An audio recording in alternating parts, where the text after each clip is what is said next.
Okay, Christopher Peaks here today with Brandon Mosley for our BCS State of Alabama podcast. And we have U.S. Senate candidate and Alabama Attorney General, the Honorable Steve Marshall. Steve, thanks a lot for coming on today. I really appreciate this. Hey, good to be with you. All is well in the world as we record this, and college football is back, right? Oh, absolutely. So tell me, Steve, what is the day in the life like for the Attorney General? Yeah, it's funny. I don't know that there is a typical day, which is one of the reasons why it's one of the most fascinating jobs I think that you're going to have. And it's been a remarkable blessing for me for the last 8.5 years. But, I'll give you an example. Just yesterday was speaking to a group down in Orange Beach from state, federal, local law enforcement, along with state and federal prosecutors, talking about kind of collaboration, sharing with them the success story of what we've been able to do to make progress in Montgomery, for example, dealing with violent crime because of the collective works of multiple agencies. And then after that, traveled back north, spent a little bit of time in the Black Belt, meeting with some local officials there, talking about issues in that community. And had a great dinner at the Pecan, if any of you ever been to Camden, and had a chance to be able to eat some good fried catfish, and then made myself home, got home about 7 o'clock. So that's just one day, but they're all different and unique, and again, very blessed for what I've had an opportunity to be able to do. I hate to do this to you, Steve, but I'm gonna ask a question that may upset many of the audience. Fair enough. Are you an Alabama or an Auburn fan? So, Brandon, I was named after the quarterback at Alabama when I was born, Steve Sloan, for those old enough to remember, who I had a chance to meet, remarkable man. I say that to say I didn't have a choice. No doubt, grew up an Alabama fan, long-standing, definitely in a mixed marriage, a wife that bleeds orange and blue. I am one of those Alabama fans that can pull for Auburn when they're not playing Alabama, but definitely when push comes to shove, I'll be wearing crimson as opposed to orange and blue. Understood. So, Steve, a while ago you was talking about that case with Tyson.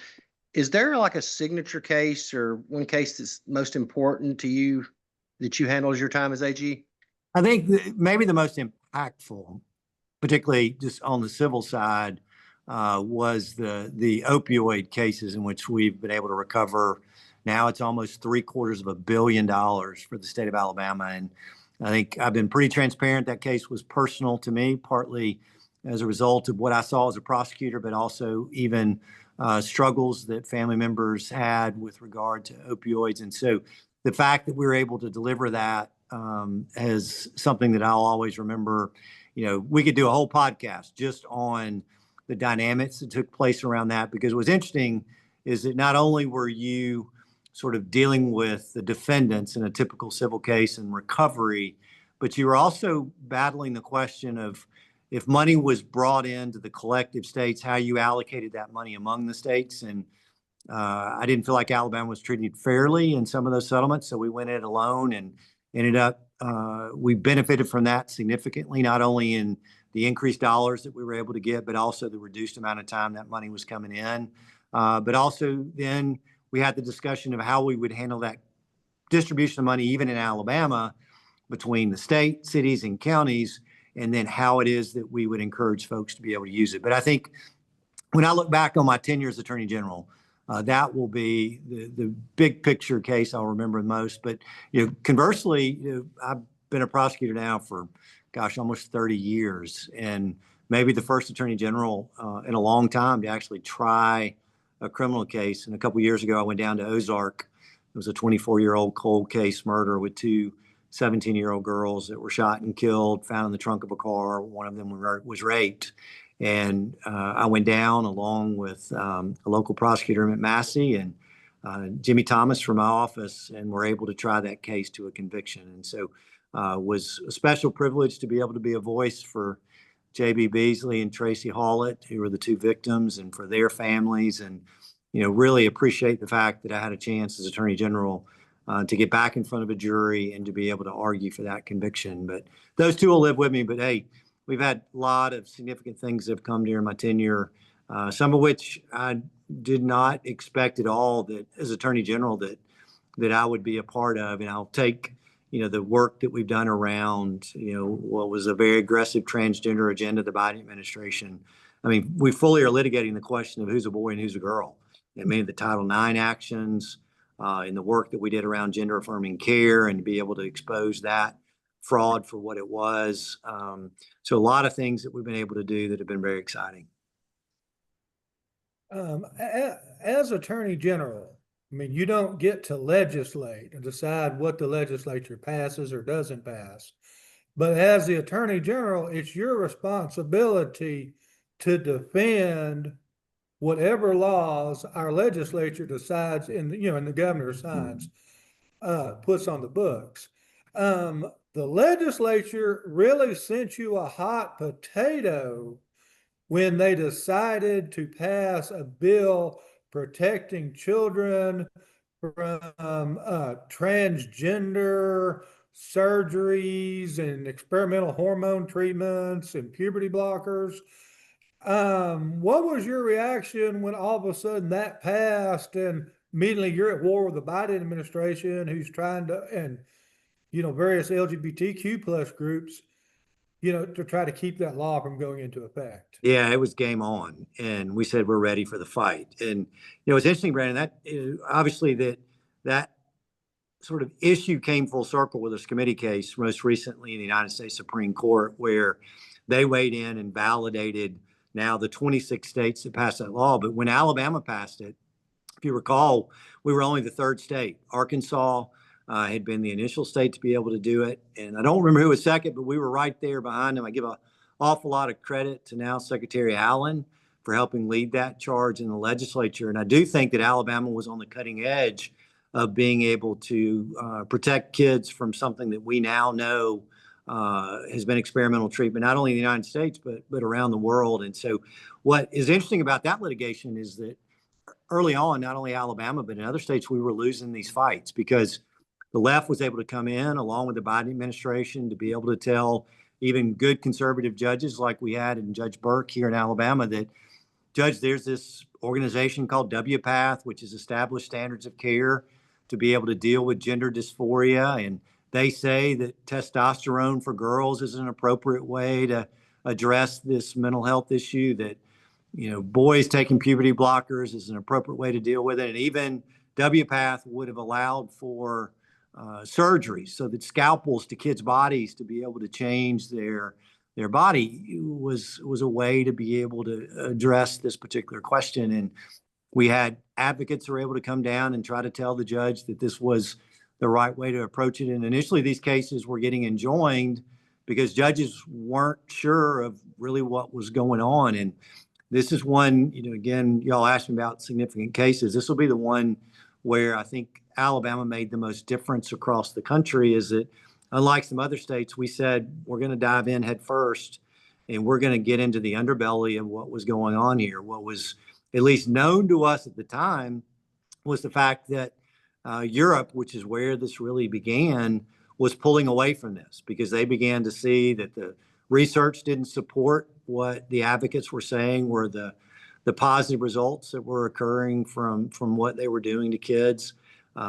We had the ability through discovery to be able to find out that, in fact, the WPATH doctors that were a part of developing these standards of care acknowledged, number one, we can't do informed consent, which is a bedrock in medicine, right? If you're going to have some treatment done to you, you ought to understand the risks that are associated with it. And doctors acknowledge that we don't know how to explain that risk because we don't even fully appreciate them ourselves. And how in the world do you explain this to a 12-year-old that's our patient? And then what are we telling the parents? And we learned that part of that narrative to parents was that they were sharing that, look, your child's going to be at greater risk of suicide if you don't do it. And now we found out that, in fact, that was false.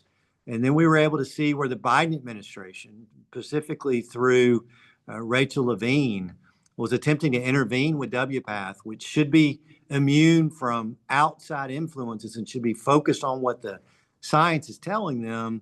You had Rachel Levine saying, hey, you got to remove age restrictions on these surgeries to kids because if you don't, it hurts our transgender political agenda.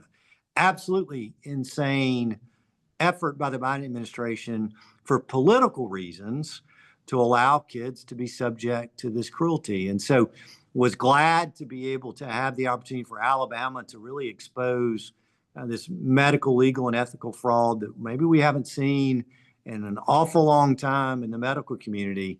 And it was great for Alabama in its brief to the Supreme Court, which has been cited frequently in that majority opinion and the concurrences, to be able to push back against what those advocates on the left were arguing in the court. And look, there was a conservative commentator who follows this issue closely that said the greatest mistake of the Merrick Garland era's attorney general was suing Alabama over this issue. And that was, to me, a true badge of honor, because our team that we put together, and it was not just my office, but we had help from Alliance Defending Freedom, a wonderful group that we're involved with, as well as some outside lawyers, were able to demonstrate what we're being told to judges across the country, not just in Alabama, but across the country, was in fact not accurate. And glad to see that now kids, not only in our country, but even around the world, are being protected because of our work. Steve, we seen a couple of weeks ago, President Trump used the National Guard in DC, and I think now there's not been a murder committed in 2 weeks. Carjackings are down 87%. Now we've seen Gavin Newsom put these crime suppression teams in California. Are there any other measures that you would like to see enacted to uphold law and order in these blue-run cities? Yeah, Chris, I think, by the way, when Gavin's mimicking the Republicans, we're clearly on the right side. I mean, he did it right on girl sports. So, he validated what we've been doing and arguing there. But kudos to President Trump for stepping up. And I think more than anything else, what the presence of the National Guard has done is to be able to back up those women and men in DC that have pledged to protect and serve through their police department. They got backup and they've got support. And I'll equate that a little bit to what we've been doing in Montgomery. If you recall, the violent crime statistics in Montgomery were just at unacceptable levels. And, we, along with Aaliyah and our local sheriff here, heard the requests from those in the community to say, number one, we don't feel safe in our homes. We don't feel safe in our communities. And that's a fundamental right. That's not a red or a blue issue. That's just basic human dignity and respect to be able to believe that you ought to be able to live in safe places. And so we put together what we refer to as MAX, the Metro Area Crime Suppression Unit, that supplemented the work that was going on here in Montgomery, along with Montgomery PD. And, in 162 days, I was sharing this data yesterday with law enforcement. I mean, they made almost 450 arrests, served almost 1,000 outstanding warrants for folks that were already subject to being arrested. I think 80 plus different types of drugs were seized.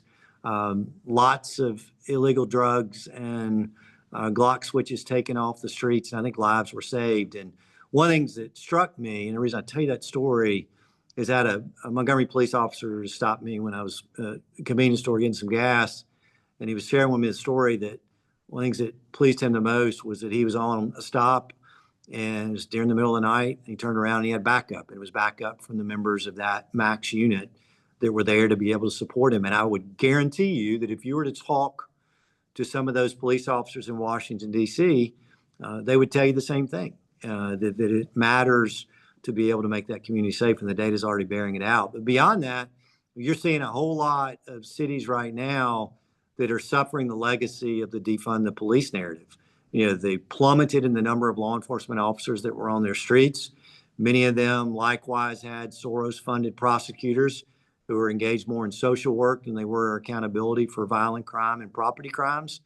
And unfortunately, it's the citizens of those cities right now that are suffering the cost of that. And so I'm pleased that we have a president that understands and believes in what law enforcement does and believes in accountability. And I know that there are active discussions going on within the administration how to be supplement public safety in other parts of the country. But glad this is in the public domain being discussed, because we're seeing positive things as a result of that. Steve, the the national debt has ballooned.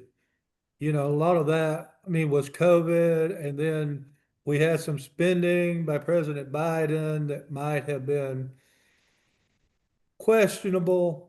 And then, the cost of, the Ukraine war. We're at 35 trillion. We're nearing 35 trillion probably by the time this news, you or whoever gets placed in the Senate. What would you do to, I mean, one, get the deficit down where we stop adding to the debt? I mean, long term, do we need entitlement reform? We need to raise the Social Security age? What,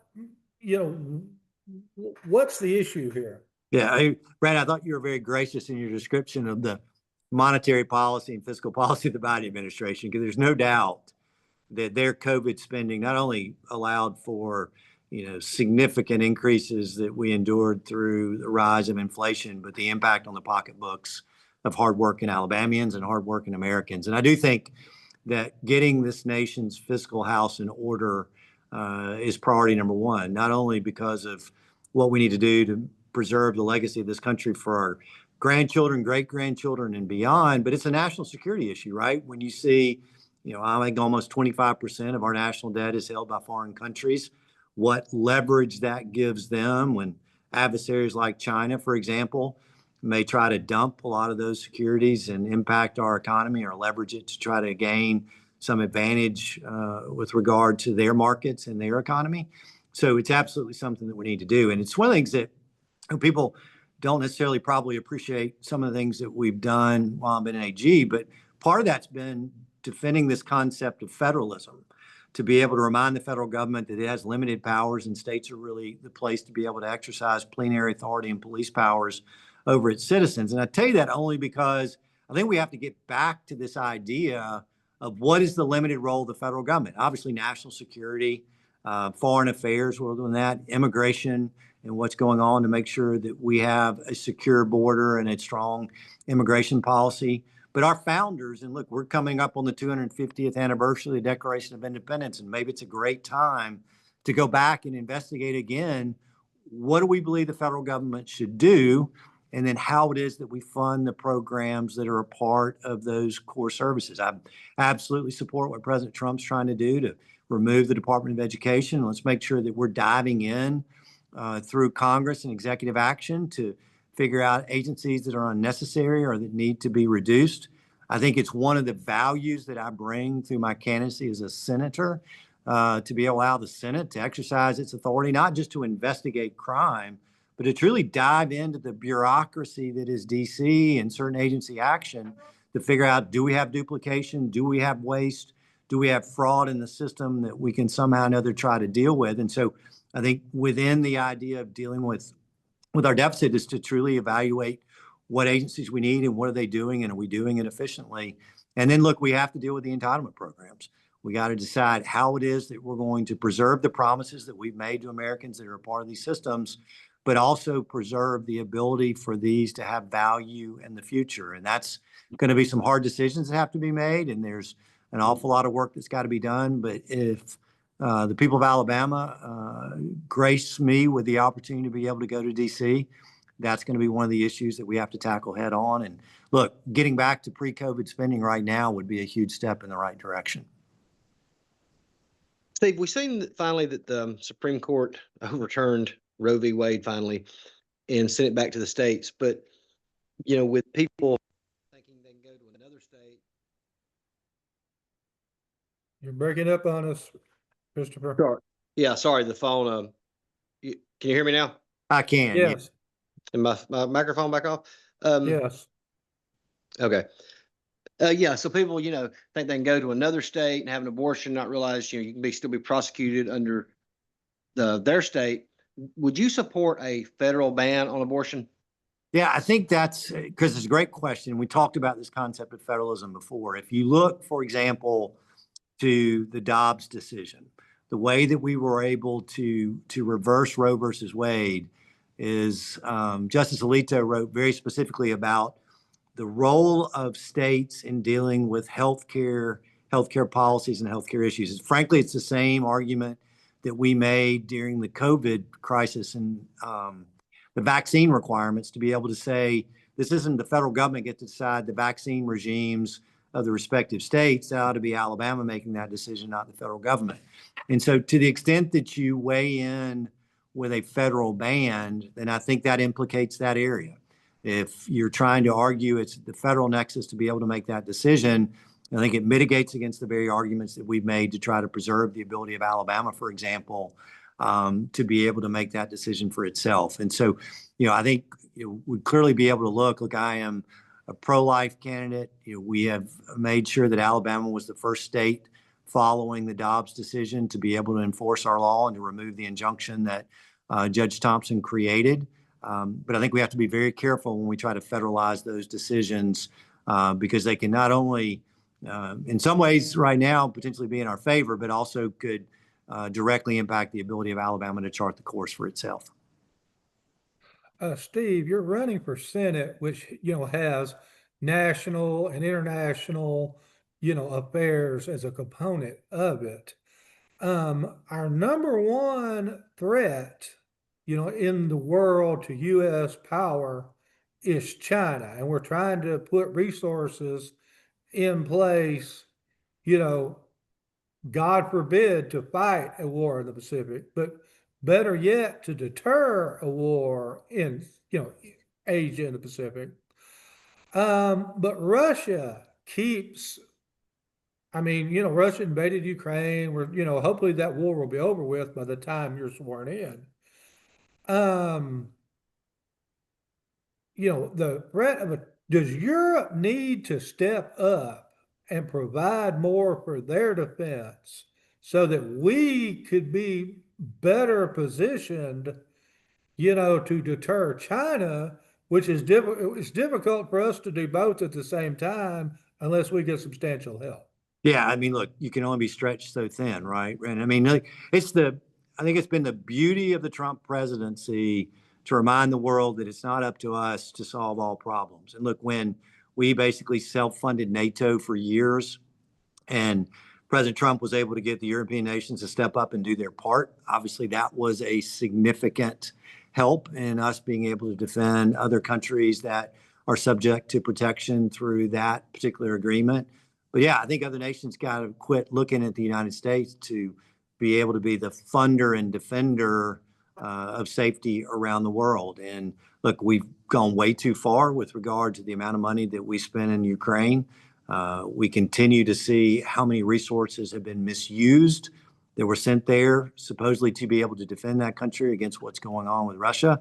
But I'm glad we have a strong leader in the White House right now that not only is trying to draw peace between those two nations in a way that gives safety and security to Europe, but also making it abundantly clear that while the United States will continue to stand strong and push back against those threats to the United States, the other countries need to be able to stand up and defend their own threats as well. Steve, we hear a lot of people going after the president about these illegals having due process. Are they guaranteed due process under the Constitution?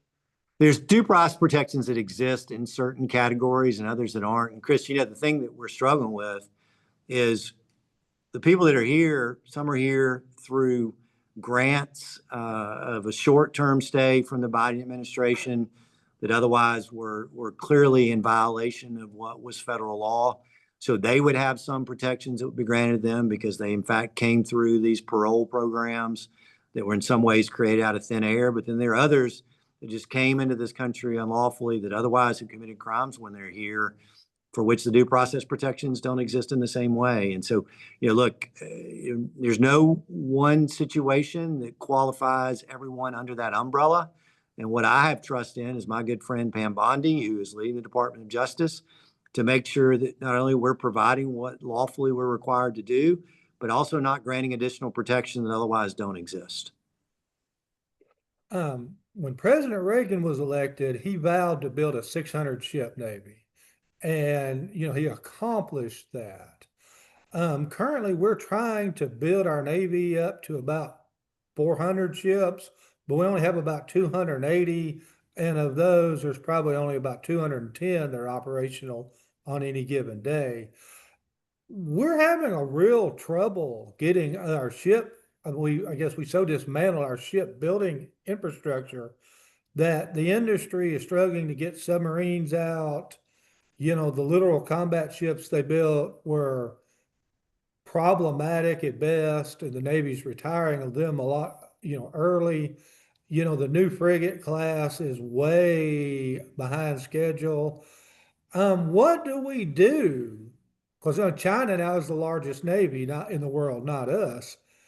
What do we do to get our shipbuilding back up in gear to engage China and other threats? Yeah, I think we have to continue to support the initiatives of the president to create manufacturing jobs here in the United States. And look, give South Korea credit, right? I mean, they've acknowledged that deficiency of shipbuilding that exists in our country and are prepared to partner with us in allowing the United States to continue to grow back that military capacity that you've described that we had previously that we don't now. And look, we're excited that in the Port of Mobile, that Alabama, in fact, has the ability through Austal to be able to help in this process. And if, again, given the opportunity to be able to serve in the United States Senate, want to be able to support what Alabama's doing to be able to provide assistance in this area. But I think it's the beauty right now of what we see with President Trump doing with some of the negotiations around tariffs and the markets that are open to not only us, but the assistance that we can get from others